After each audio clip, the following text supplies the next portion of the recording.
Thank y'all for tuning into the Heartbreak. Dog, today we're doing a review over this movie I picked up uh Walmart. I'm sorry. I'm trying to grasp what I just saw. Alright, so I'm trying to go slow. We'll start with our main two characters. Well, our main character, our two side characters, and some entertaining stuff with it. So the main character we got here is Angelo, goes by Lino, Lino. Lino. Skeleton guy over here, his name's Vince, and yet their friend over here, Willie.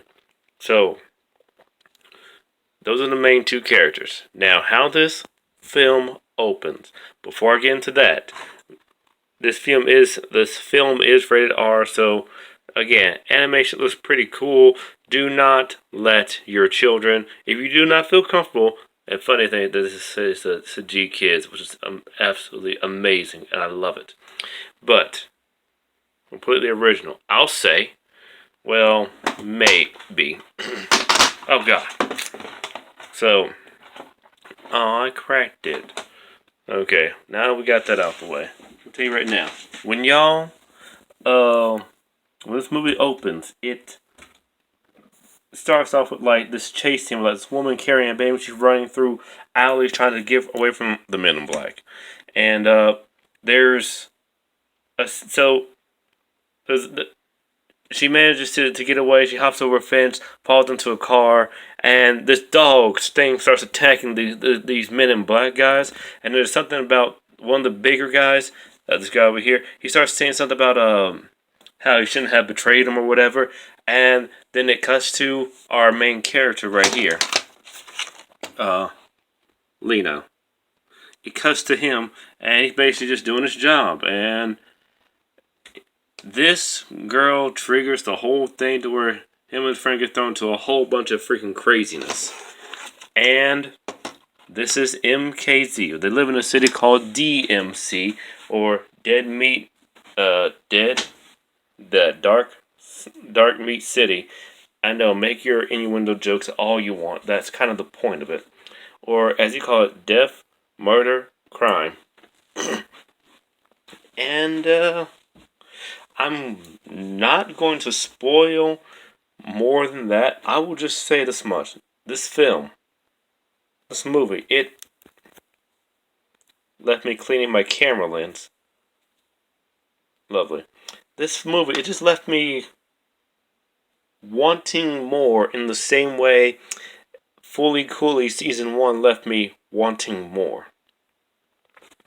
I felt a mix of Fully Cooley, Black Lagoon, and don't know if y'all remember, but that freaking the Stickman game, just because of the drawing and animation. And yes, it is canon in the story that everyone knows this guy is basically a skull head with he's a skull with a skeleton and his head's on fire. Yes, he is a cat guy. Why? I don't know. It's it's just in there. That's the main. It's just in there. It's a pretty cool reference to that reference where they're fighting one of the agents that's after them, and they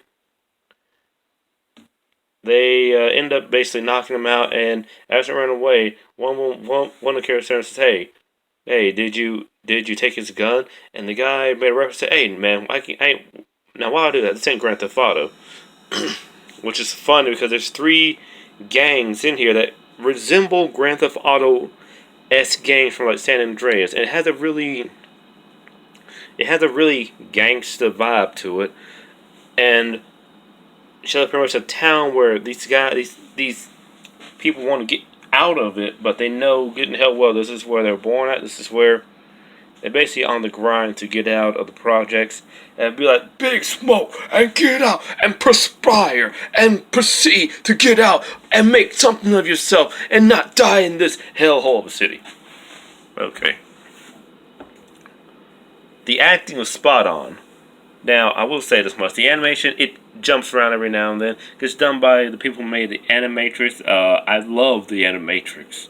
Batman Gotham Knight, I'm not familiar if I've seen that. I'm not sure if they mean like the the '90s Batman Gotham Knight, where it was like crap, where it was like just like an older guy, well, a younger guy dressed up in the Batman suit and the black man suit. Ha! And I've not seen that last one either. I've not seen it. There are heavy freaking references to both coming from a Latino ghetto background, a black ghetto background. There's tons of it. There's even have a big guy who looks like Smoke. Big Smoke! Remember the name! Quoting Shakespeare.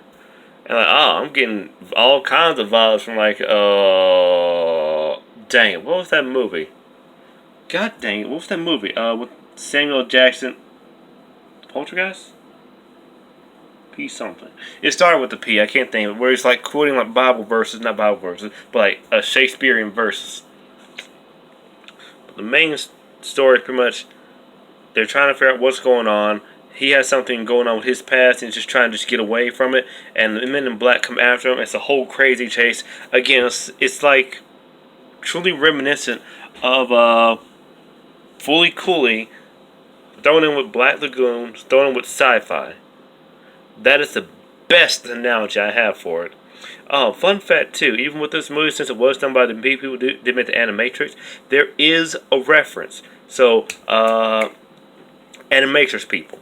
If you remember the scene where like they're that one episode where they're exploring like, the glitch in it and everything, and there's that dog, and it kind of glitches out, and how his shadow fades and whatnot. That dog is it. They make the reference. It's connected to this dog. I'm not saying it's canon, but I found that was pretty cool actually. I'm going to watch this movie again because I feel like I missed something in the same way I feel like I missed something with Fully Cooley. The story is there. There is a bit of a love interest here and there, but it's not major. It does play a plot role, but it's not major. And there are some fun references. There are some fun like things that happen in this game. Like at one point they're being chased by the men in black, and they steal an ice cream truck, and they're running around, and then it looks like it splits off like an arcade thing where like they're over here as like the ice cream truck, and then like they're chasing like a red dot, and it splits them off. It's basically the whole like mapped version of like Scooby Doo. This is awesome. I'm going to watch it again, not because it's good, because the animation is easy on my eyes. The main character, he's pretty just trying to just like live his life, and he does give out some pretty good wholesome advice for people who have not been on the quote ghetto side or the bad side of town. Basically, keep walking, keep your head low, don't make eye contact, and keep moving, because the minute you try to look up or disrespect or try to talk to anyone, you might be showing disrespect, and you're going to end up in a world of hurt. He's not wrong about that. I'm not going to say where I've come from, but I've seen some stuff, and he's not wrong about that. So for people out there, and there is this guy, Willie here, this cat guy, he is the character we all love to hate, and we hate him. Because at the end, I will spoil one thing. There's one thing where he seems like he's about to redeem himself, and then he runs away like the coward he is.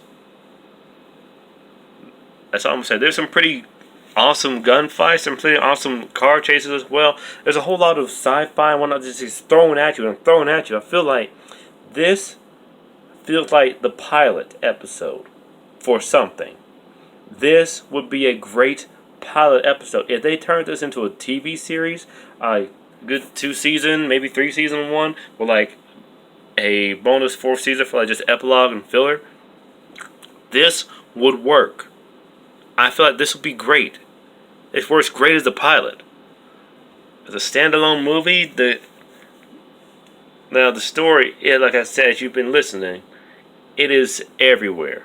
It jumps 14 different things at you all at once and expects you to follow it. The story is crazy.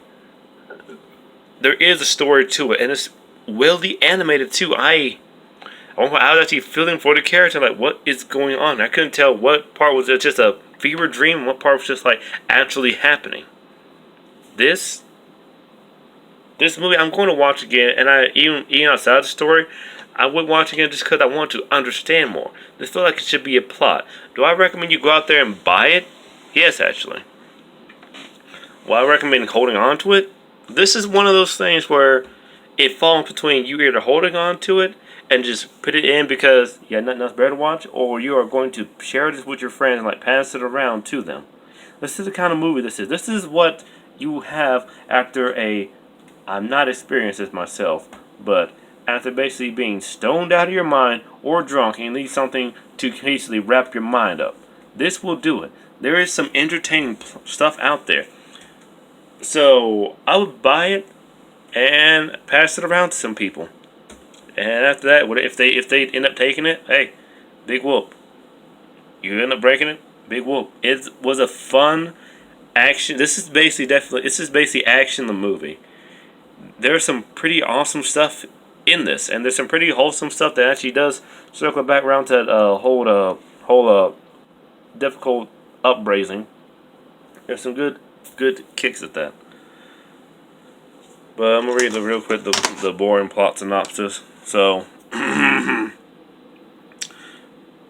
Angelo and his skull and flame pal Vince live in a seedy tenement in a burnt out gangster and cockroach ridden domicile monastery. I can't read what that word says. Following a scooter accident, Angelo starts to experience migraines and strange hallucinations, as well as fits of a rage-inspired superpowers. As he slowly awakens the truth of his origins, he realizes he is a half man and half macho. There's luchadors in this. Macho, a superhero alien race that has been on taking over the planet. Based on the comic series. Oh, it's based on a comic series. That would make more sense. Sci-fi, hip-hop, anime, action-packed. It is action-packed, and it's very anime-esque at moments. Okay. I probably think I didn't understand what was going on. Okay. Go out there if you can. Find the comic strip for this or something similar to it. It is entertaining. I just find it absolutely hilarious they put this in with the freaking G kids. This is awesome. This is very entertaining. I had a blast with it. I would buy it again if you're looking for just something just to kill time with, just something to be easy and laugh at. There are some good laugh out loud moments. Now, Peter's gonna hate me for this, but there's a scene where the main characters are being chased, and they're running and jumping, hopping over stuff, and then Willie actually does something useful and knocks over a pile of garbage that throws up the people, and a bunch of rats come out. One of the people chasing him, he steps on the rat, slips and falls, and then the other person who's also chasing him steps on him and falls face first into a freaking telephone pole. Oh, again, did I mention this movie is rated R? This movie is indeed rated R. It is rated R. So again, you're going to need an adult. When I say an adult, 18 in order to actually watch this video. Well, this film at least. I'd like to thank y'all for tuning in. If you have any suggestions for further reviews, please leave them in the comment section down below. I'm fairly active with it. If you like this, please leave a thumbs up. Share the video around. I'm trying to get this channel popular and try to go and do more different stuff out there. I got some more reviews coming up for y'all, and I'll catch y'all later. Goodbye, and have a blessed day. See you.